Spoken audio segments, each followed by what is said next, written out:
everybody, and welcome to our first ever live stream on this channel. We are the Tome Travelers Book Club, a fantasy book club where we do monthly picks in YA, new adult, and adult. And we are the Tome Trio. And for this month, since it's February, we decided to do romantasy, so fantasy romance. And if we want to go around and like tell everybody what we each read. Yeah. Yeah. Wait, do we want to go in the order of like the age categories going up? Yeah. Yeah, that works. So this month, like Han said, we were doing romantic fantasy as our theme, and I picked Serpent and Dove as the YA pick for the month. I don't know, by Shelby, I don't know how to say her last name, Myron? We have the links to the Goodreads pages of all books in the description if you want to check them out. This was our first pick. Anne, or you want to go next? Yeah. I had the new adult pick, and I read A Coat of Thorns and Roses, the first book in the A Coat of Thorns and Roses series by Sarah J. Maas. Yeah, this is the book. And I had the adult category, and I chose Fortuna Sworn by KJ Sutton. Nice. So, we can start with like general. Do we want to give a synopsis and our star rating?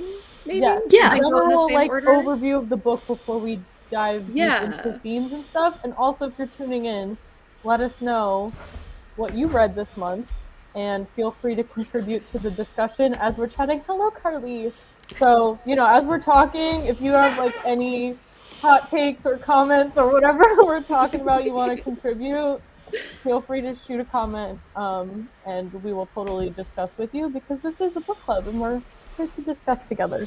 So, do we want to go alphabetically or? Let's go. Age category wise again? Okay, we can do. Not to make you go first, Okay, so Serpent and Dove. Overall, I just rated this on Storygraph and gave it my little review. I gave it a 3.75 out of 5. We love Storygraph for being able to do that. Yes, exactly. One of the many reasons I switched over to Storygraph, because I'm like, those 0.25s can make a difference. Like, why do I have to be forced to do like whole stars? Like, maybe I'll do Storygraph. And like also not corrupted by Jeffrey Bezos, like Goodreads is. So down with Jeffrey Bezos. A little more ethical, right? Like, yeah. Anyways, not to go on a side tangent about Storygraph, but I really liked it. I read it really fast. Like, it was pretty like fast paced and an easy read, but I was surprised with some of the content. I thought it was definitely more new adult than YA. So I was really surprised that it's like marketed as like it's like Harper teen book. I'm like, this is like, if I was 13 and picked this up, I would be like, okay. Like they like literally the opening scene, they're at a brothel. Like, I'm like okay, if I was a teenage, like it's really well done. But definitely there was some like plot things that I didn't like how it ended. So I don't know. Should I just give an overview of what it's about, I guess? Yeah. Okay. So basically the whole story is about a witch and a witch hunter who are forced into marriage together. Basically that's the whole book, and there's a bunch of magic stuff and religious stuff and like who's related to who and like a lot of other like backstory things, but that's basically the whole synopsis of like they're forced to get married. He doesn't know she's a witch, and basically the whole plot is like, when will he find out and when will this blow up kind of thing. So there's a lot of great banter and like dialogue, and the characters are great. The plot was like, I was okay with it. It wasn't terrible, but definitely the characters were the more striking part of this book. But like I said, definitely felt more new adult. Like, there was like a spicy scene, but it wasn't even that spicy or explicit. But like there was just a lot of language and implied things that I thought was a lot. And considering it's marriage, I feel like a lot of YA readers couldn't relate to it anymore. I mean, we're not in the medieval times. Married pretty like quick, like right off the bat. Okay. And like they don't really say how old they are. I think they had implied that the main character was at least 18 or 19. Again, so like they're by no means like teenagers. So that's why I was really interested. maybe it was just the writing style was very like lax, like very dialogue heavy. Like there wasn't a lot of description. Like it's like basically the whole book is like very dialogue and like action and character action like driven. But that was my it was very interesting. I was like, this feels more new adult, probably even more so than like ACOTAR, like comparatively, like just from some of the, like I said, opening scene, they're at a brothel, and like some of the language and implied things. I'm like, this. If I was like a young teenager and picked this up, like I was entertained as a 22-year-old, but if I was a teenager, I might be like, this is a lot to handle, and might not be able to relate to it. Yeah. Like, it was by no means like the normal coming of age, like hero's journey that like most YA has. Yeah. So, okay. anyways, if you're interested in like basically enemies to lovers and like some nice banter, I recommend it. And even though it's like 500 pages, I read it like really quick. I felt like it was quick. So that's my little overview of Serpent and Dove. Hi, Violet. Hello. Then I'll go next. As I said, I read A Court of Thorns and Roses, and you both said this is very new adult, though I know in Germany this is marketed as a YA or like a teen book. So I could see the first book. The definitely first one, it definitely is more YA, but if you get into the next one, it gets spicy. I've heard. I haven't read any of the other books, and I still use Goodreads, and I gave it 4 stars, but I really would like to give it 3.5 stars. I think honestly, I didn't like it until we reached like page 250 probably, like when stuff started to happen, you know, like the betrayal. I mean, if I say betrayal, we all know what I mean, right? Like everyone who's read it, like that's when I was like, ooh, there's something to this book I like. I'm getting hurt. This is great, you know. But until that point, I was a little like, okay, this is nice world building. Is something gonna happen? When you know, like, come on, can you move it along? Yeah. And how would I? Okay, so this is about Feyre, thank you. And she kills this being who happens to turn out to be, you know, a fairy. And then this other fairy comes, basically, and takes her into the fairyland with her, if I'm explaining that right. And then she thinks, you know, she has to stay there and stuff like that, but, you know, things might not be the way they are portrayed in the beginning of the book. And basically she, you know, falls in love with our male main character in this book. And yeah, that's the thing. And then, you know, there's great love and great sacrifice for great love. So yeah, that's the book. Thank you. I don't know why I felt like you laughed. But yeah, I read Fortuna, as I said. And okay, so now that I know I can do like 0.25 star ratings, I think I would rate this 4.25. Okay. So I really liked it, and I had a lot of things to say. Give me a second to remember what I was going to say. Well, I'll give everybody a synopsis first. So basically, it follows the main character whose name is Fortuna. I wish I could name my book after my main character, make it easy. Who is basically like the last of her kind in this world where there's like all sorts of different species. They're basically, the concept is that they're like descended from fallen angels. It works. And basically like her brother's missing and she wants to find him, and this Fae king, who she doesn't know he's a king at first, is like, hey, I can help you find your brother, but you gotta marry me. Oh. So they get married, and it's weird because it's technically enemies to lovers, but he actually likes her. She just doesn't like him. Like she's an enemy and he's just the lover. Yeah. So instead of enemies to lovers, it's like the enemy and the lover. Oh, I like that. Okay. Yeah, which is interesting, and also you're kind of sitting there like, man, like don't be an asshole to him, like. But I think. So it definitely has more fantasy than romance. Like, it's very plot heavy, which I think I expect from like an adult book anyway. And it earns its adult rating, just not with the spice. There's actually like a content warning in the front that goes into a bunch of things, but the thing that stood out to me was the cannibalism content. Would you like to read the full list and show us what didn't shock you? Because I would be interested in that. The only thing that really shocked me was cannibalism. Like, you know, hold on, let me find it. Please be aware, this novel contains scenes or themes of slavery, profanity, spiders, an eating disorder, SH, sexual harassment, an abusive relationship, violence, cannibalism, animal death, sex, and murder. Well, you know, I appreciated the heads up, actually. Yeah, no. I think more books should have that. Yeah, really.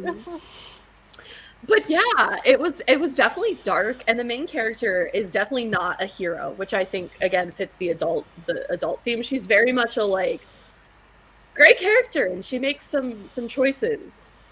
But yeah, I thought the pacing was really nice. It was very fast paced. Like, I know ACOTAR, Court of Thorns and Roses, it's very slow in the beginning. This like sets it up. She like gets captured, she meets the main man, and then all of a sudden like stuff is happening. I really liked it. So it's definitely recommend. Cool. For everyone who read any of our book picks, let us know what you rated the book and what your overall thoughts were. the beginning was very slow. Though I feel like the first like 3 chapters or so were fine, and then you had like 20 chapters where you're like, pfft, and then you know stuff started happening again. Yeah. It's been, I was Agree. gonna flip through ACOTAR so I could talk to you more about it, because I've read it, but it's been a while. And I That's feel fair. my perception of the series in the first book has been, like, totally changed because I've read the other books, too. Yeah. I do remember it being really slow until she gets to underneath the mountain or whatever. Yeah. Yeah, hold on. I made markers, so it has about 400 pages, my copy does. No, a little more, 420. And in the first 50 pages, like, everything at her home happens, and by page 47, they're at Tamlin's estate. But then, hold on. On page 274, so like 30 pages later, is when she comes back to the manor to find it destroyed. Which is, I feel like when the pace picks up again, like when she comes back and it's like, stuff is ruined, but basically, like all of this is useless. Like, I'm sorry, but you know, it's just... I feel like the first, like, that book, like, the first ACOTAR book is literally, like, almost like a backstory, like, prequel to the other books, almost. Yeah. Like, if you read, do you think you're gonna read the next ones? Oh, I have the next one on my monthly TBR, and Okay. I own book 3 and 4, so I kind of feel like I should just because I have them. Yeah. But with this one, I was like, I can't DNF it, it's for the book club. But if at any point in the rest of the series, I feel like I genuinely do not have any interest in continuing to read, Okay. I'm gonna DNF and I can just donate them. Like, someone else is gonna love them. Yeah. That makes sense. I mean, didn't we agree that if you really want a DNF book club book, you can, and that you can Yeah. say why? No, absolutely. Yeah. I can't bring myself to do it. It's not on the first one. Like, you can't DNF the first book club book. Yeah. And it wasn't that bad. It wasn't that bad. See, how long did you say it was? Like a little over 420 or something. It's which- interesting because like yours was really slow paced and mine was really short but fast paced.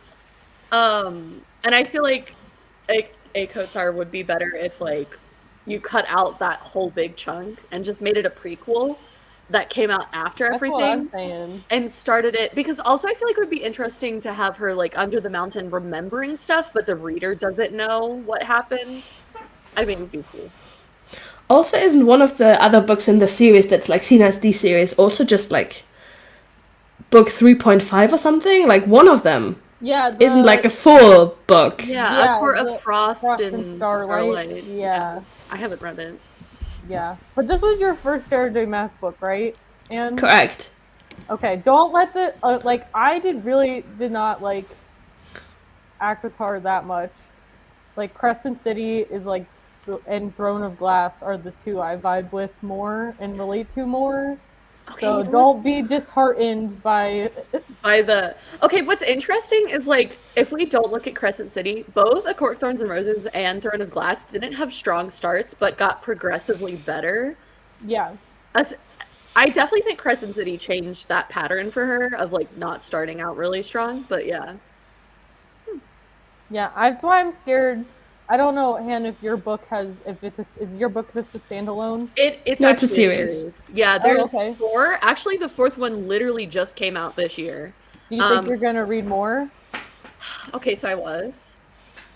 But I accidentally looked on Goodreads and read some reviews Did you for the spoil 4th yourself? I did, and apparently, like, all I will say is that it's the romance that's in this book doesn't works out, but I realize I don't want it to because a little bit of not spoilers, but I think the main male character in this book is a little pathetic, quite frankly.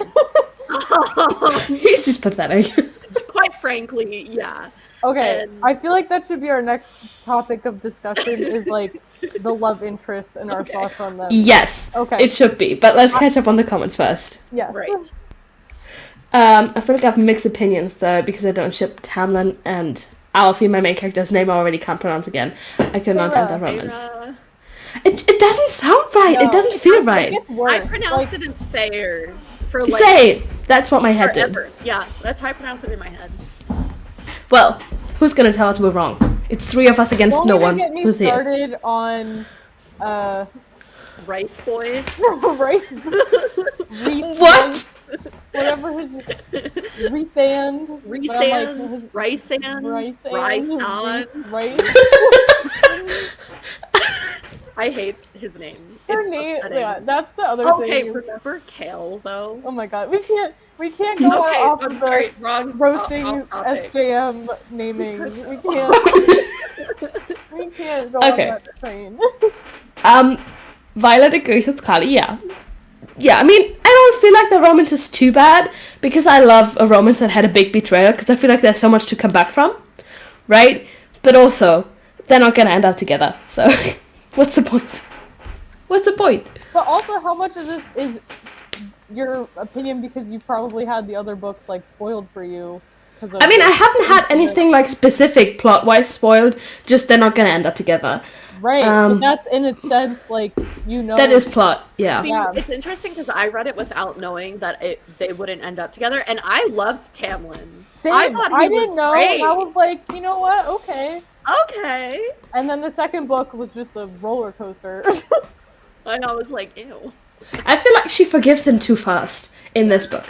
Like, yeah, I understand you just realized you loved him, and yes, you were the only chance to save his court, but also, he just majorly betrayed you and lied to you this whole time. Like, he didn't have a choice, but also, Yeah.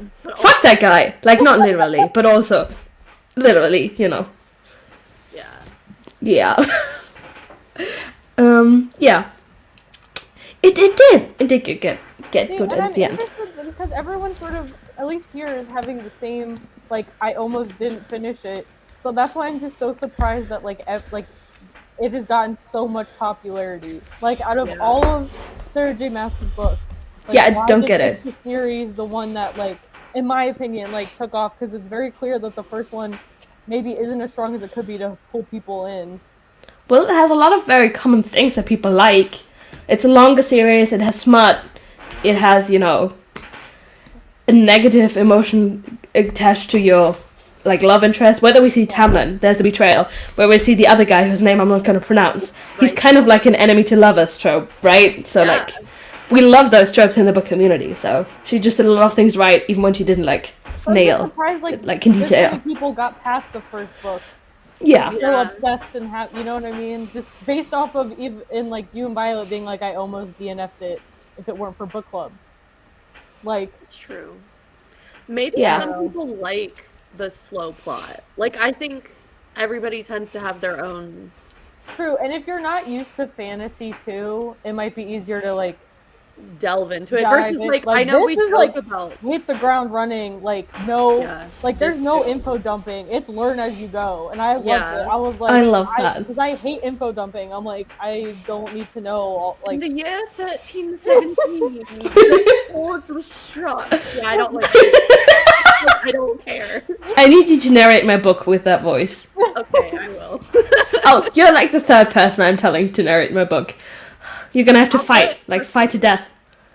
I think I only promised like Katie like compliments, so you can fight to death. Give people different voices. You can have a multicast reading. Right. That's true. Who are you casting me as? Not that I've ever read your book. I mean, I have two female main characters. You can be one of them. One of them is called Emily, and the other one is called Mara. So I want to be Mara. I like her name better. Mara's like the main character. Oh, obviously. I mean, have you met me? Okay. Wow. Sorry. It's fine. It's fine. Oh, good. But Okay. do we want to talk about? Do we want to roast the love interests? Yeah. Yes. Okay. Let's break down like the romance aspects. So like, I guess do we want to start with like the love interest Yeah. and our thoughts on them, and if And maybe like nice. And maybe like how we like the compatibility between the main character and them, Yeah. like their relationship. Okay, who wants to start? I mean, does it mean to say you? Okay, I'll start. Okay. Okay. So, like I said, our main character, Louise, or Lou, she's very, very unhinged. Like, she's like, gives no craps, doesn't care about, like, what, like, language or, like, very much like, I'm gonna do whatever the heck I want, and I don't care what you say. And, like, my survival matters most, like, kind of deal. We love that, you know? Like, Yeah. especially in Queen this energy. it's a very, I feel like I have to backdrop this with like, this is a very like medieval, almost like Renaissance-y, like France, like fantasy France, basically, like a fantasy version of like all the names are very French, and like we use a lot of like, but it's not France, it's like a fantasy variation of it. And like very sexist, like very much like the church is very much in charge. There's is it the Archbishop, and he runs this group called the Chaucers, I think is what they're called, and they're basically a bunch of soldiers, a bunch of men dedicated to kill witches and burn them at the stake because women can't. Oh, you can see on top of the bookshelf. You were talking about witches? Perfect timing. Peter's like, I'm here! Are you a witch, Cedar? Cedar! Yeah. Oh, anyways. So, basically, the main character, secretly a witch, the love interest, one of the captain of the witch hunters, not just a witch hunter, the captain of them, and has been brainwashed and raised by the Archbishop his entire life. And Love that. basically, they're like, it's this weird, like, like, because it's like enemies to lovers, and you obviously know, like, he would kill her if he didn't get the chance to know her, kind of thing. Like, but I wouldn't say like they're necessarily compatible, but yet they are, because he's so conservative. Like, she brings out like the fun and like he's like, oh my god, I didn't realize I needed like this kind of joy and like energy in my life, even though it is chaotic energy. You know, like she is a little unhinged. Like, I didn't realize I needed that, and to, you know, see a different like side of the world and like women too, because he's like they both had previous love interests too, which I like. They started off like, even when they got forced into marriage, they both had other people that they had sort of been with and were kind of thinking about. That's cool. So, yeah, so it is very, but the love interest, his name's Reed, and he's actually like, I'm like, oh, I kind of like him a little bit. Like, you want to hate him because you're like, bruh, you're like this brainwashed, like sexist, like basically the personal, like puppet of this Archbishop dude. But like he gets there eventually, so that's why you like, and he, character development. Spoilers, he ends up choosing love over religion. So like, But like he's really cute actually. Like they describe him as really tall in the beginning, like the main like because they switch. I like that they switched between point of views in this book, Okay. so they alternate between Lou's point of view and Reed's point of view. And like she's just talking about, she's like, you're unnaturally and annoyingly tall. Like, and it's just like this cute, like they're annoyed at each other, but even when they, you know, they hate each other, even in the beginning, like there's still like little bits of banter, and like there's a lot of cute little like just little moments that like I feel like mean more than like a spicy scene. Like there's like a scene where he like braids her hair because she's like sick and stuff. Like just these cute little like gestures that you don't like, little actions that I'm like, oh, that gets you like, oh, like, The and some of fluff. them are even a Yeah. little more like, oh, like, you know, like Yeah. you know, they're like kind of like getting handsy in like a theater performance kind of thing. Like not anything too in depth, but you're just like, oh, like adds definitely some like romantic elements. So I really don't have any complaints about Reed. Like he's really wholesome. He's just like very tall. That just at the end they say he's like almost 7 feet tall. I'm like, God, good lord. That's Like, really tall. yeah, and I'm like they hadn't put a number on it till the end, and I was like, damn. But he's got like this like nice coppery red hair and just like he's just like you can't blame him for being. Yeah. I'm sorry, I just Yeah. I figured. Yeah, almost. They didn't say he actually was 7 feet, but they were like, he's close to it. I'm like, what the hell? Like, I know they said he was tall, but like, That's anyways. tall. So like, I don't really think I can roast Reed, except for maybe that he was a little bit brainwashed in the beginning, but also he was an orphan and was the church took care of him, so I don't really blame him for being brainwashed at first.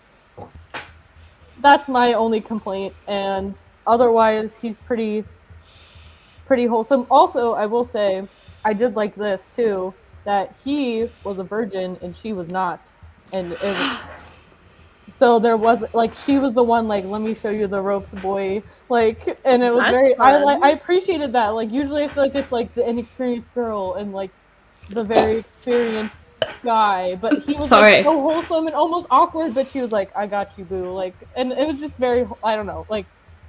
Even though he Yeah. was like in a sort of dominant position, meaning like he was like the captain of this like guard, like he like was pretty like reserved and like kind of conservative, and even like he's the more submissive one in the relationship, which is interesting given his career path. So anyways, I don't know if that was a good answer to roast the love interest, but that's my first one Reed, and he's I have no complaints. Like it was really well done, and he needed a little bit of smacking at the end of the book, like from a friend that was like, "What the fuck? Go rescue your wife! Like, what are you doing?" But other than that, he gets there. Like, even though he's kind of oblivious. Oh, and everyone seemed to realize that she was a witch except him, so he's maybe a little stupid sometimes. But also, like, And empty.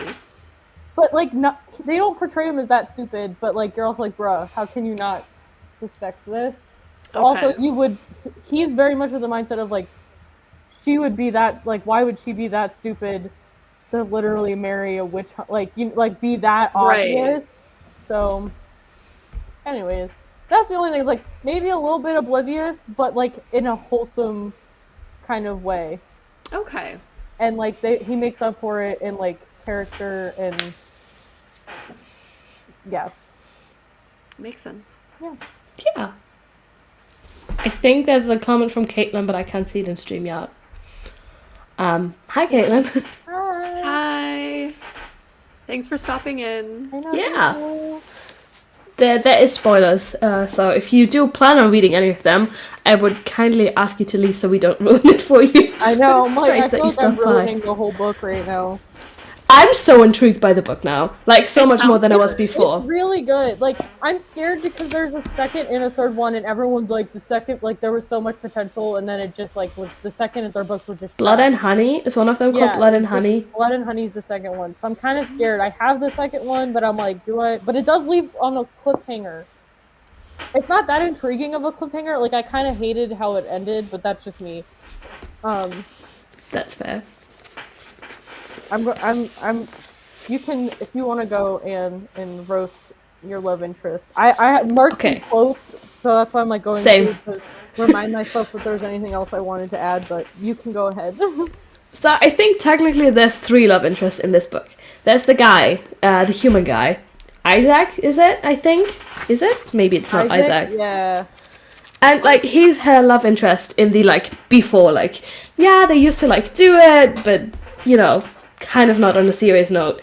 And he's sweet, but, you know, we get over him very quickly. Which, you know, is as it should be. And then there's our main love interest for this book, which is Tamlin. And I don't know how to say this without spoiling the whole plot of the book, but basically he has ulterior motives, because there's a curse put on him and his court, so like the place he rules. And, hold on, I got the quote. If he wanted to break her curse, he only needed to find a human girl willing to marry him. But not any girl. A human with ice in her heart, with hatred of our kind. A human girl willing to kill a fairy. So, you know, that's how he solves the curse. He needs to find a girl that hated fairies, but then still falls for him. Which, you know, is kind of hard, but also kind of, like, makes any effort that he has towards making the main female character feel loved or valued, like, useless. Not useless, but, you know, like, it doesn't feel genuine, because he has this ulterior motive to save all of his people. And, yeah, that kind of makes him an ass, but also, does it? Because I understand, like, the stakes are so high. Like, yeah, he's using this one girl, this one human girl, right? We hate humans. To save his whole cart, like, all of his people, all the people that he's, like, lived around for years and years and years, and all those people who've, like, suffered under the curse for him. But also, he's using that innocent girl. I mean, somewhat innocent. She did kill a fairy. So, you know, make of that what you want. Yeah. But I don't know, I think in terms of how he's portrayed, he's very much the average, I can't let you into my heart kind of a guy, like, cold, not giving you too much attention, and then just sneaking up on you in just the right moments, when you just need him, or just want him, and then he's just suddenly there and gives you exactly what you want. I feel like we've all seen that in fantasy, especially before, but that's pretty much who he is, and yeah, I think more than midway through the book, as I said, like 280 or so out of 420 pages, we get the reveal. But by that point, his name I can't pronounce, unfortunately, is so in love with him that she's like, yeah, I don't care. Like, I'm still gonna go and risk my life to save him. Which, why are you so stupid? Why? Why? Love is blind. Yeah, but also. The intrigue of a not boring human. Like, Yeah. no offense, like, even though he's kind of an asshole, like, none of the humans, from what I recall, were that great of an option either. So, like... Yeah. Carly's I agree with Carly. Carly and I are on the same page. As soon as I saw Rice Boy, I was like... I mean... This is... Did you connect the dots when we first got introduced to the other guy? To when we later saw him again, that he was the same? Is it... Because I'm not sure how obvious it is. Like in the books. Did we just lose Anne? I think Oh, we did no! just lose Anne. I'm so sorry. My tab froze. Oh. Like, my StreamYard tab. I'm sorry, I'm back. That was We so were both funny, like- Yeah, I was like trying to, but I couldn't, so I had to. Yeah. Anyway, I don't know where I was going. Did So- you connect the dots was the last thing you said. Between... Right. Because he is first introduced as like this handsome stranger who's just there to, you know, kind of help her out on that weird ritual night. Yeah, Yeah. that was fun. I forgot about that. Yeah. And he does, I think he's technically also love interest because he does kiss her in the book. True. I almost forgot about that. When do they kiss? At the end, when she's like in one of those celebrations with him, still under the mountain, and she makes out with Tamlin in like a chamber, and then he comes in, like the rice guy comes in, and he's like, you can't do that, and then he sends Tamlin out, but then he kisses her, so it looks like he's matched her pain, so there's like not confusion about who did that, to save both her and Right. Tamlin, Right. because he's a good guy. Deep in his heart, he's a good guy. Under the did. layers, he has a Under soft the- heart. He does. Yeah, but I think that's it for the love interest. I have a lot of feelings about Tamlin. I really like Lucian as a friend, though. I am obsessed with Underrated. He him. is so underrated. I have read That's so what I much mean, fan like- fiction about him. Like, all of the side characters in ACOTAR are better than the main characters. Yeah. My hot take. I agree with that. Yeah.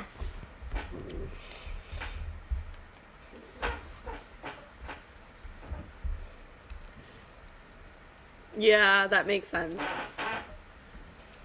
Yeah. It does make sense. Mhm. Yeah. Like, there's just, like, There's a lot. yeah. Yeah. The others might have, like, had a spark, but they had a fucking bonfire between them. Like, come on. Yeah, like, who? You want what you can't have, right? But also, always take the bad guy. Oh yeah, always. Always. Yeah, so, is it my turn? Yeah. I Are want to you- hear about okay. your love interest. All right, so I know I said he's kind of pathetic, and I do want to say that. All right, so typically speaking, when you have this like Fae King who comes and steals away this random person, he's like the like cold-hearted, like villainous. This boy is soft. How would the spicy scenes work out if he's soft? I'm sorry. To be fair, they didn't actually do anything that required him to be not soft. Oh. Okay. I don't know how that makes me feel. There wasn't a lot of spicy scenes, but the few that were there, they were chef's kiss. But so basically, his name is Colith. I'm not sure if I'm pronouncing that right. We love these fantasy names. Yeah, it's spelled. I had it. Wait, Collith. So I'm guessing that's how it's pronounced. So basically, his whole thing is he's the king of the Unseelie Court, right?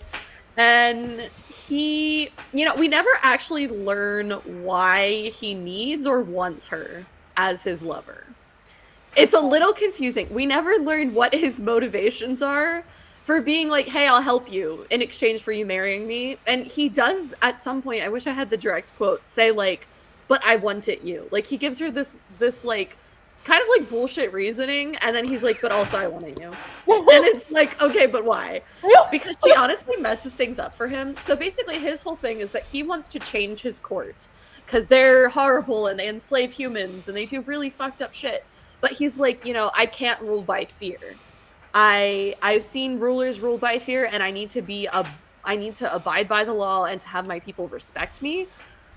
Which the problem is like his people don't respect him. And also he's not, in the main character's point of view, she's like, you're not actually changing anything. You're just letting them walk all over you. And there's this interesting dynamic of like, he's like, I can't rule by fear. I need to be a good leader. And she's literally what's called a nightmare, where she like preys on people's fears and uses them against them. Like that's her race sort of like ability thing. So that, I did think that was interesting. But the reason I think that he's pathetic is he lets his court torture her when he could have stepped in to abide by the law. And the reason that she gets tortured is it's his fault. He doesn't inform her of like certain, how Fae are, like rules and practices and whatever. Where basically she's like, I came here to rescue my brother, and I went and go to try to rescue him because you just left me in a bedroom and was like, I'll be back. And she gets into trouble. And then he's like, oh, well, I guess you have to be whipped. Sucks for you. What? So weak. And like, it's right. Yeah, he's like, I had to obey the tribunal. And she's like, dude, you're like literally the king. Like you didn't have to obey them. And then he also like, he's like, oh, I can help you, like, get your brother. And her brother has, like, Stockholm Syndrome. And I'm like, It's like he's like, I can't just take him away from like one of the nobles owns her brother, basically. What? I don't. There's a lot of like. Okay. He's like, I can't just like take something from another fae. That's like not how. And she's like, okay, well, like I that's not She's working like, I out just for want me. my Like I brother. just want my Like, brother back. like- Like I don't really care about your stupid rules. Yeah. You're like, this is horrible. I can't believe my people do this. I want to help them. And then he just sits there like, okay, cool, guys. So that's why I think he's pathetic. Because then she ends up, there's like a trial situation, like in A Court of Thorns and Roses, where she finds out, like, so she's married to him. She's his, like, lover, but she's not his queen. And basically, to become the queen, she has to go through trials to prove herself. The trials are actually really cool, and they're actually done really well, and, like, they're not... The last Not one's a very giant predictable. worm? Well, there is a Leviathan, like the Leviathan from like biblical, like, Shit. and I don't want to spoil anything. It made me cry, is all I will say. Oh. Okay. And the yeah, you definitely get like attached to her and like some other characters throughout the trials, and I really liked them. But basically, she goes through all these trials because if she's crowned queen, each like noble has to offer her something, and she. Generally, Awesome. you ask for a drop of blood or for, like, basically, like, your allegiance, but she can basically choose to ask for anything. So she basically ends up asking for her brother. Okay, so my question, other than her, like, the throne and the crown, Yeah. and, like, maybe getting her brother back, is this Khalif dude, like, at least physically appealing? Like, what's the appeal to her? Other than, like, the power and resources. They have, like, their weird mate bond thing. Oh, there's always a... And he's, like, he's very caring and very kind. Like, he is... You know, the thing after she's, like, tortured is, like, he's like, I couldn't do anything, but I made sure to feel what you felt, basically, and, like, suffer with you. How's that helpful? What? Oh. That's some BS. He right gives there. her, like, books and, like, Great. protects her. And, you know, they, like, have a moment when she's bathing after a fight, and it's kind of spicy. But, like, he's pathetic. I don't like him. But, who I do like, so that kind of major spoilers. There's this person, Laurie, Laurie, who all throughout the time, you think he's like a servant, but basically towards the end of the book, you realize that nobody can see him, that not even Khalif can see him. And the way it's done is really good, is like, it's really weird because like the first time she meets Laurie is he's in her room when Khalif drops her off and is like, bye. And she is like, hey, like, he acted like you weren't there. And Laurie is like, well, yeah, that's how all of them act to people like us. But basically, she ends up finding out that Laurie is the king of the Seelie Fae at the end of the book. Is she gonna end up with him, you think? No, because I spoiled it for myself. Oh no! That's why I Did don't you wanna- wish she was gonna end up with him? Yeah, because I Well, think see, they but have a that lot of... makes He sense. helped her all throughout it and, like, worked with He's more her. helpful than the other dude. And he's really, like, it's really interesting. And basically you find out that Khalif and Laurie have, like, a history. And there's, like, some stuff Ooh. there. But yeah, so Khalif is pathetic. And I hate him. Okay. I love that. So... Well, I think it's really interesting that both of you guys' books had like a trial situation, and I feel like maybe we could. I know you guys just sort of talked about it, but like the stakes and sacrifices for love, because I feel like it's fantasy romance, so like there's obviously the fantasy component, and so like how Right. that would differ from like Like- how high are the stakes, because I feel like they're way higher than in a contemporary setting. Like, True. I mean, basically for her is like, as she backs out of a trial, Khalif has to kill her, basically. oh, And Well, if she she doesn't fails really the choice. trial, she dies. So, like, there's either death or you or win. go ahead. And, like, the stakes for her, it's interesting because, like, I know in A Court of Thorns and Roses, it's, like, a whole court and it's her lover. For Fortuna, it's her brother. She wants to save him from this horrible, evil, fey noble man who's... Using and abusing him? Stockholm syndromed him. Yeah. So love for love, but in a different familial love rather than romantic. But that's so interesting, because so much of it is, romantic love, and that sibling love can be strong enough to still go out and, almost die for. I like that message. Me too. And I also, like, I really think it's well done. I expected her brother to be, like, locked away and then have to go on an adventure, but it was so painful for him to be, like, right there, and for her to have to watch him in love with this man who's horrible to him, basically. It really hit.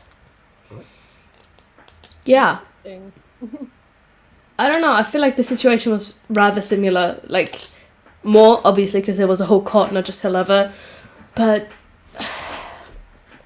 I don't know. As I said, I didn't believe her that she loved him, because, or, like, she shouldn't have loved him, That's what bothered me so much, like, he just betrayed everything he's ever told you, and you go out and risk your life for him. What? Can you think, please, with your brain? With your brain? Come on. Yeah. Yeah. But you both had the marriage trope, right? Yeah. Like, both were forced marriages, right? Somewhat forced. Yeah. Like, I don't have an option. I have to do this, yeah. Okay, mine was, like, actually, like, so it's really early on, so I feel like it's not that much of a spoiler why they're forced to get married.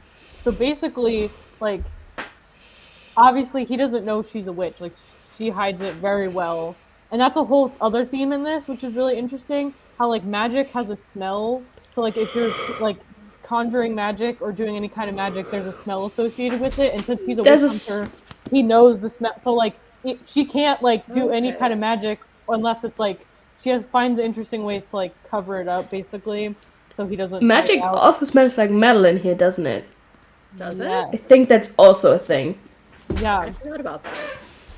But basically, like, there's this whole thing, there's a lot of setup in the beginning of, like, she's trying to steal this, like, magical artifact, basically, and there was rumors of, like, her friend is a witch, too, and somehow they figured out her friend's a witch, but they didn't necessarily think she was. And so, like, they're trying to steal this thing, and then, like, the Chaucer soldier dudes are there, and, like, she had bumped into him before. How they meet is, like, very obvious. Like, you're like, oh, this is him. Like, this is the love interest, because, like, he's the man. He's, like, disguised as a man, and then he's like, wait, like, you're not, like, and they just keep bumping into each other, and you're like, oh, this is inevitable at this point. But basically, long story short, like, it's this ongoing thing of, like, he's going to this theater performance, sees her there, recognizes her as the like, thief that got away, not necessarily the witch, and then, like, get in this whole, like, he's trying to chase her around the theater, and they're, like, stumbling around, and she has, like, bruises on her face, not from him, but, like, from, like, the drama and, like, the attempted heist the night before. So, like, she looks very beat up, and basically they accidentally, as they're, like, he's trying to get her, like, you're a thief, and I'm, like, trying to be a good law-abiding, like, man, like, they stumble onto stage in front of everyone. And of course, her dress is, like, ripped because they're, like, and she's bruised, so of course everyone assumes, and he's in his uniform, his Chaucer uniform, so, and they, like, would recognize him probably as a Chaucer, or at least the captain, maybe even.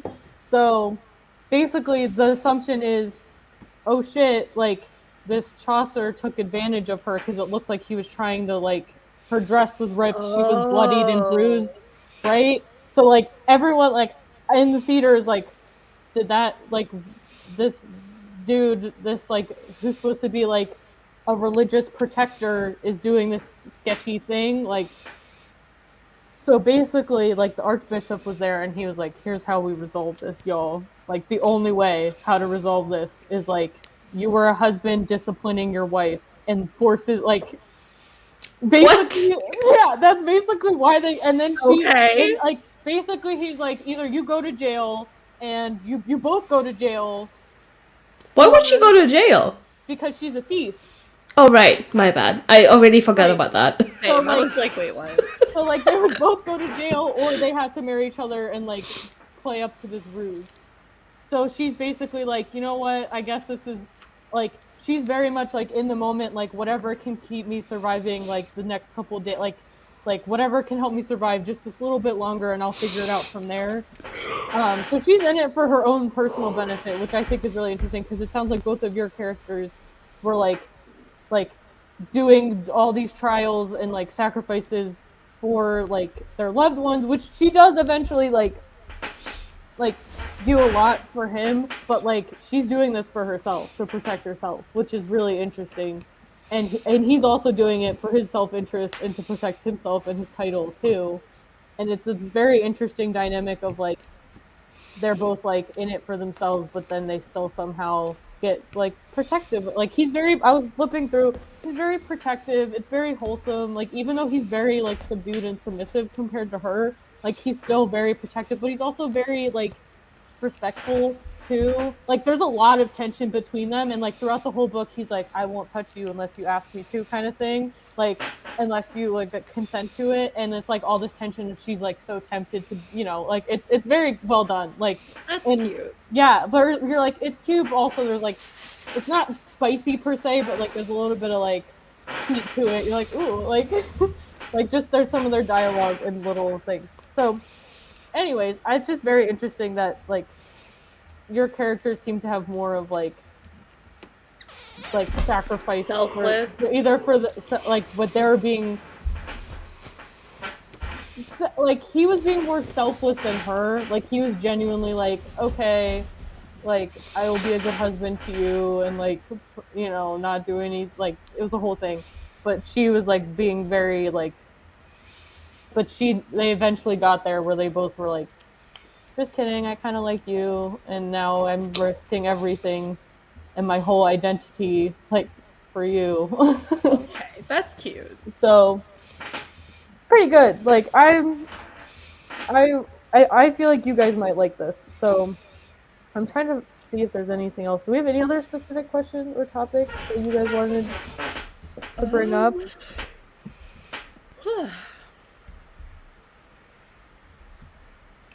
I don't know. I don't have my list with me, which is great planning on my part. Where's my phone? I think I might have left it in the bathroom. I love that for me. Fun. Yeah. Yeah, no, I don't think I have it on me. Do we want to like compare like how each book like fits in with age categories, or like what we think of? Sure. I mean, we don't have to. I think that's good. Okay. Like why this makes it An adult, or why it doesn't if Yeah. you don't think it fits. Because I know you were saying that yours doesn't quite fit in with young adult. Yeah. For a second I was like, what was I saying? Oh, also another small thing in this book that's underappreciated, I feel like, and I don't see a lot, is the chapters aren't numbered, they're titled. So like this one is called "The Wicked Are the Ways of Women." Like I just love I like titles. Yeah, and they like I said, they alternate point of view, which they actually do it like between Reed and Lou, and like it just gives you way more insight. Like it's pretty well done.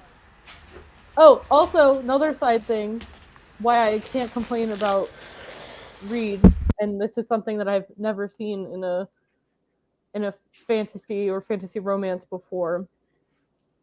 So basically he has this, it's so wholesome. So she's complaining because they're at the tower where all the like religious soldier bros live, and she's like bored, and you know, like she goes to the library and she's like, these are all just like Bibles and like stupid religious books that basically say like burn all witches, and like just things that she's like, where is the real content? Right. Like this is just like this library has been selected to like brainwash Propaganda. Yeah. Yeah. But Reed has a secret book that he had, like, I don't remember where he got it from, but he has, like, this novel, because she's, like, complaining. She's like, I don't want to read the Bible. And he's like, what? Like, he pulls out this book for her that he had in hiding, and it's this romance story. And she's like, oh my god, you Sophie. Like, That's so soft. I know, and he's like so sad. He's like, they both die at the end, and she's like, what? Like, and then it's like this. They have this whole like conversation about the book where he's like, but it's hopeful and blah blah blah blah blah. And then, but at first she was like, I bet this is like just all like spice basically, and that's why you're reading it. He's like, no, it's wholesome. And then at the end, he's like, well, there is one love scene in it, and you're just like, oh my god, like you don't ever see like male characters reading romance or like even, like, spicy stuff, and it's just so wholesome because it's like one of his favorite books, and you're just like, oh, like that's soft. Yeah, and it's sort of like the story resembles sort of their relationship too. It's like kind of like it's very reflective and mirroring of their story too, which I thought was a cute little add-in. Yeah. So I just appreciate, like, again, I have no complaints for Reed other than maybe he was a little, even when he was brainwashed, he wasn't like as, like, the Archbishop dude was like hella sexist. Like, he was like, you're gonna marry her and you can lock her in the closet for all I care. After you're like, she's your wife, you can do whatever you want. But he was very much like, I want to build trust with you, so like we still have to like set some boundaries, but also like he was very respectful of like realizing that she is her own strong, crazy person. That like she's a person and not an object. Yeah. What crazy concept? I know. Shocking. I'm so proud of him. Also, side note, we also love that I wish maybe we'll talk about it a little bit more, but they were talking about how like witches, like a lot of the witches like to be with other women. So there was like some side notes of like maybe some more like inclusive relationship stuff, but like not as much as I maybe would have liked to see. But all things considered, and Reed, even though he's like kind of religiously brainwashed, was okay with it. Like, because one of the witches like came up to him and she's like, if you had a sister, I'd be interested. Like, and I'm like, I love this, and he was like, and he was like perfectly okay with all of it. I'm like, okay, even though you have like, you were a little bit religiously brainwashed, you're pretty, you get there. You're not as. And that was kind of the whole thing, was like, it seemed like the witches were very extreme and the Chaucers were very extreme, and they were both like, Lou and Reed were both like, we can meet in the middle somehow. Like, we both don't have to be these crazy, like, fighting polar opposites. So I liked that like element too. So. Anyways, didn't mean to go on that tangent, but no, it's fine. I have a tangent to go on that I just remembered. Oh, okay, let's hear it. It's the stupid riddle that stupid bitch gives our main character. I read half of the riddle and I was like, the answer's gonna be love, isn't it? Oh, I fucking hate this. Oh, it makes me so mad. Like, what?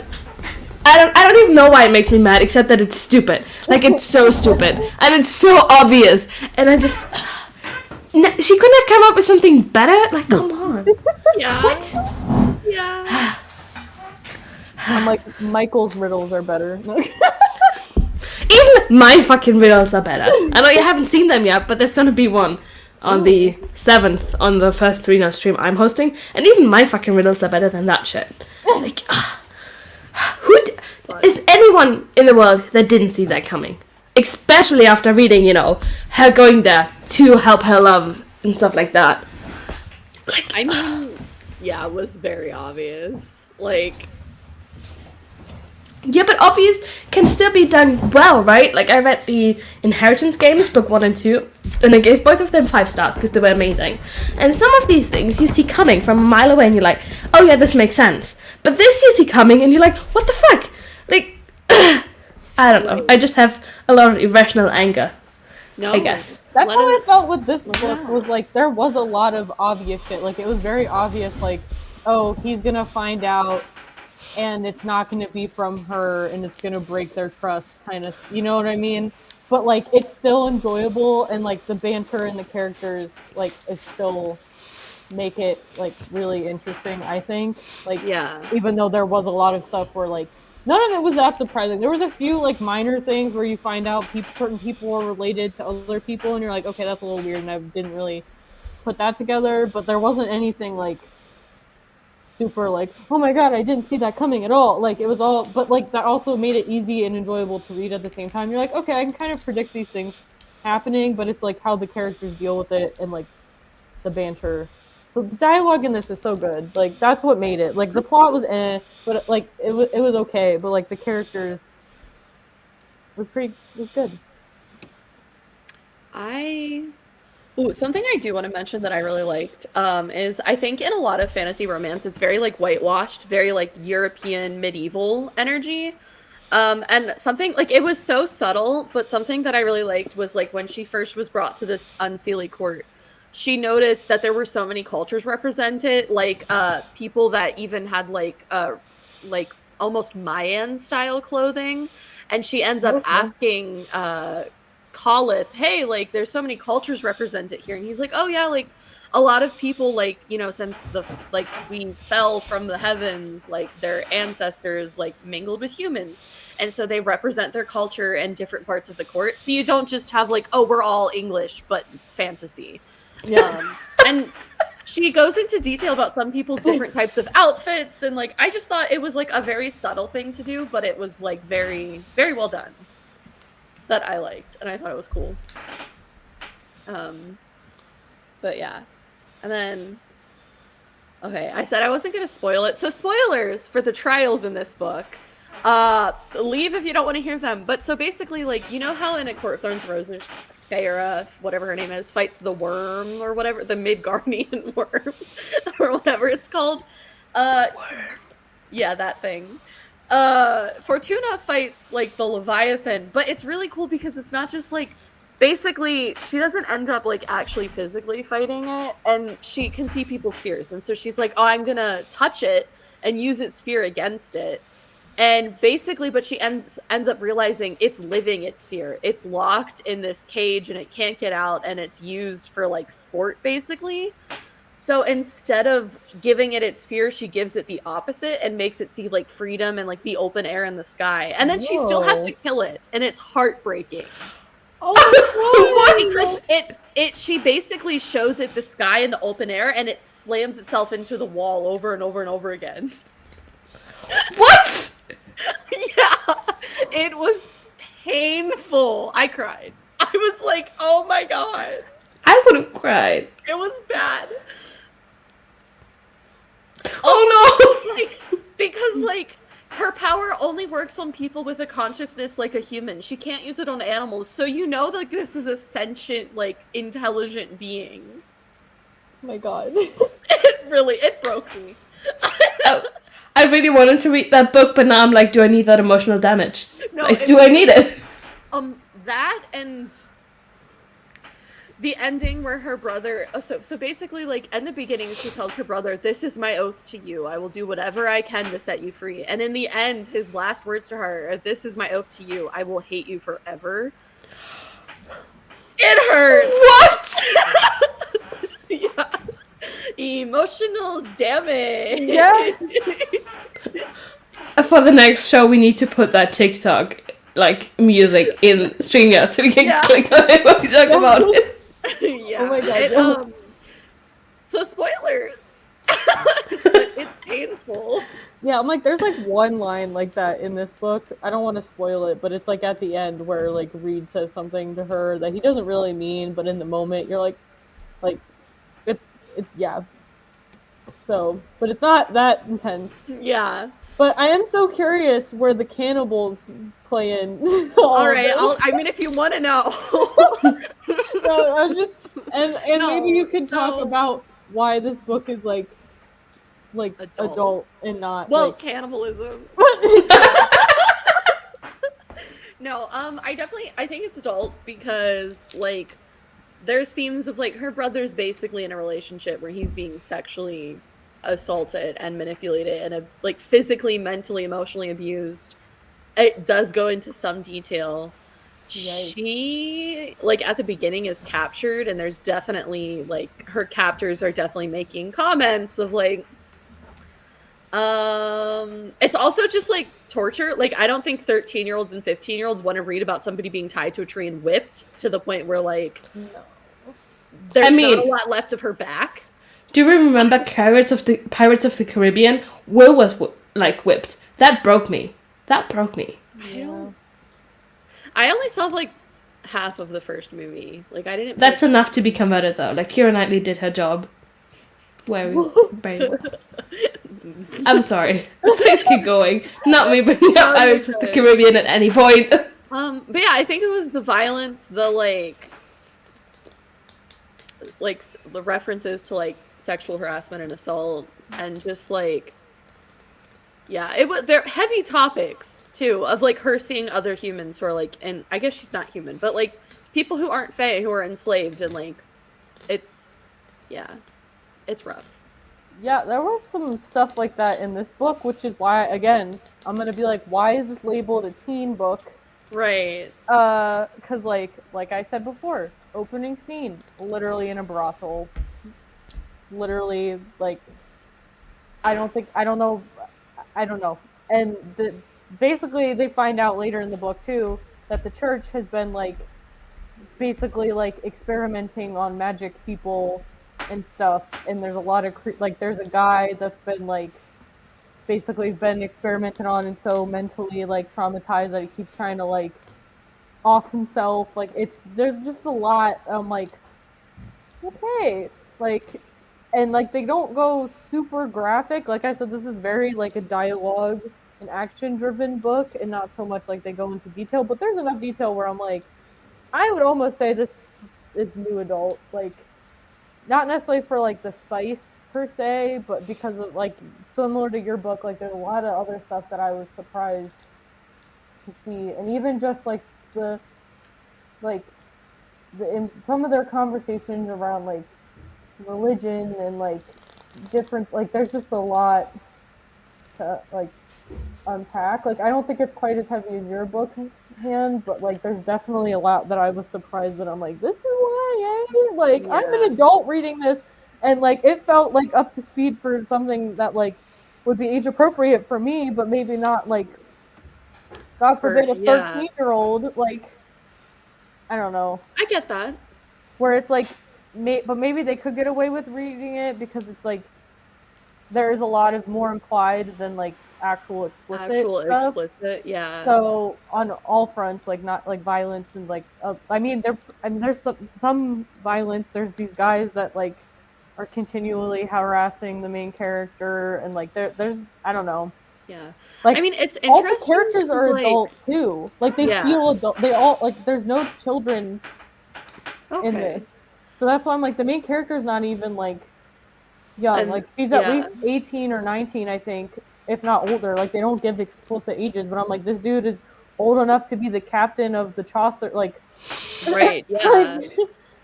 Okay, I think it's interesting because like, isn't the Hunger Games YA, and that's like really heavy and like yeah. It's also so weird how things are like rated. Yeah. I feel like the Hunger Games also has its like it was a breakout, so like it had to be big. Yeah. You know, go over the line a lot to be, you know, that big. But also I think at least that was staying like within its category, and its category was violence against children. It didn't also have a lot of sexual assault and, you know, XYZ and stuff. It was very focused on one thing. And you knew what you were getting into when you picked it up. Yeah. Yeah. That's true. Hold on, I'll look for the discussion we had on Violet's channel about the Hunger Games. Yeah, and I'm like, even to make it not so dark, she sings like pub songs in this that are like very like vulgar, like raunchy. I mean, not very like I've like seen worse things, but like for a YA book, I'm like, whoa, like was not expecting her to be like singing about people's titties, like you know. That's you know what I mean? Iconic. Like, but it's a recurring thing in the book too, which there's a lot of like, for all the like sort of maybe dark, it's not even that dark, but like darker things, there is some really funny stuff. Like I would label it as like almost equally funny as it is like the action and drama too. So it's not all dark and no, plot. Like she's like the main character is hysterical, and just because Reed is so conservative, like it just hysterical because like everything she does and says like offends him, but like he has to deal with it because she's his wife. Like that's like, iconic. I love that. I love that dynamic though. Of the like, have some class. No, I'm feral and unhinged. I don't have class. Yeah, that's me every time I'm on someone else's stream.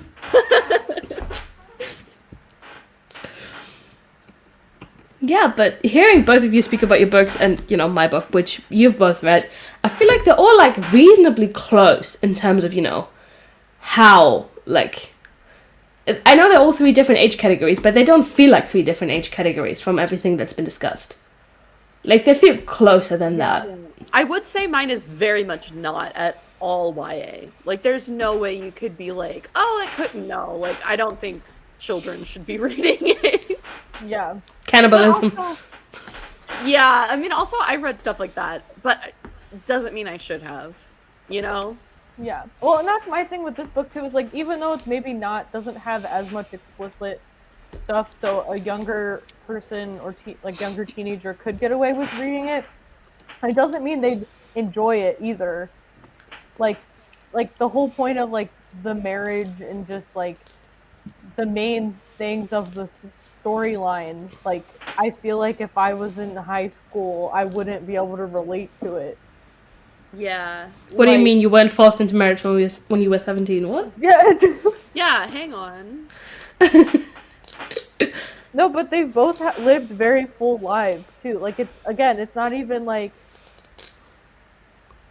other than maybe they haven't had like a really like authentic love before, and this is sort of their first experience finding that, and it's more been like, you know, like Reed sort of had like another love interest like that he was into, and like sort of was like a first love, but they didn't actually like, you know, because he's a wholesome boy.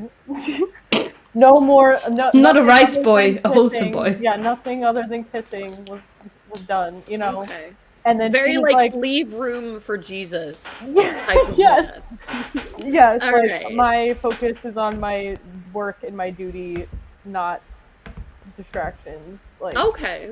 Which respect, like I respect that for him, yeah. And then she's over here like she had one dude that she knew he was very selfish, and she was like she knew it was like just kind of a fling and not a long-term thing, and then she even admitted to like sleeping with some like a prostitute or something. So I'm like, again, like a 13-year-old reading this, like yeah, like can't really relate. Like maybe they can relate to Reed a little more than Lou, but Lou's the main character essentially. That's the other thing, is I thought it was very interesting, like even though Lou I think was technically the main character, like it felt almost equal. Like Reed and Lou had equal parts because like they alternate chapters. Okay, so that's fun. They both had a sort of character arc. But yeah, I definitely would not... I read this and I was like, this is YA? Like, maybe, like, older YA. But, like, even then...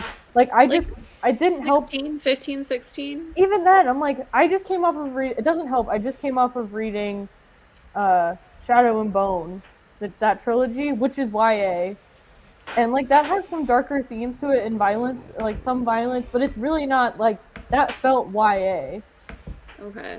And like the main character, like she was like young and like was discovering her powers. Like it was very much the YA tropes, and like they didn't have anything explicit, but like there was still like a very little bit of romance and maybe some like implied stuff. But like compared to, I don't know, it just felt like this was a different level than like the YA book I just read. But again, I know it's a spectrum, so like yeah. There's a reason why this was published as a teen book, I guess. I don't know. Maybe it's just because of how it was written. Like I said, like it's not very like literacy heavy. Like it's very like easy to read. Okay. But maybe it's just, I don't know. Maybe that's just my opinion, and I hope I'm not making it out to be worse than it is, because it really isn't. But I'd be interested if either one of you decided to read it, what you think, like age appropriateness. Oh yeah, no, it sounds really good. The thing is, with less popular books around here, I just can't get used English copies. Like, there are none. And it just sucks. Yeah. I wish I could just like mail this to you. We already talked about this. That'll be like $25 in shipping. It's not worth it. Not worth it.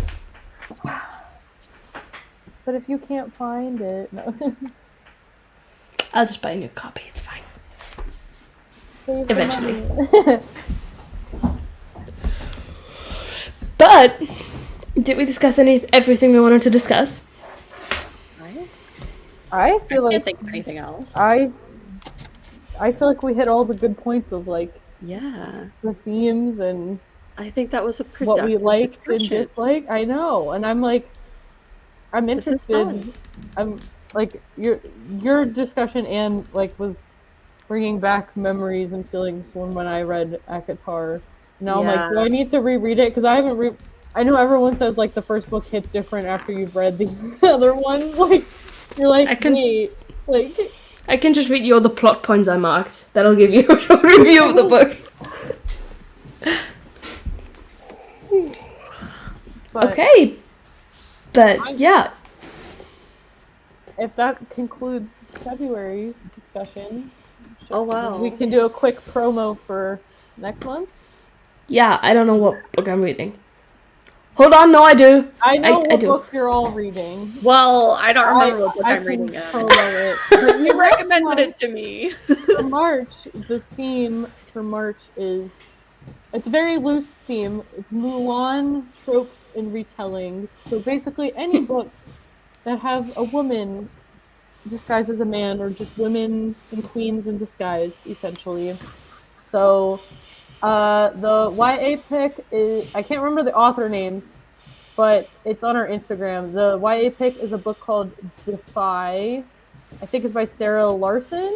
Yes. And then the new adult, which again, we know these lines are blurred. Our discussion today, even though we're like saying it's the new adult or adult pick, some of these books might fit other categories, and it's really hard to determine what's accurate or not. So that's a little caveat for the rest of the book club.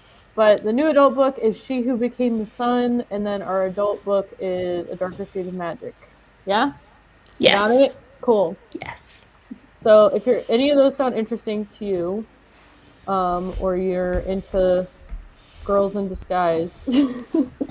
Into or like into? Because those are two different things, my friend.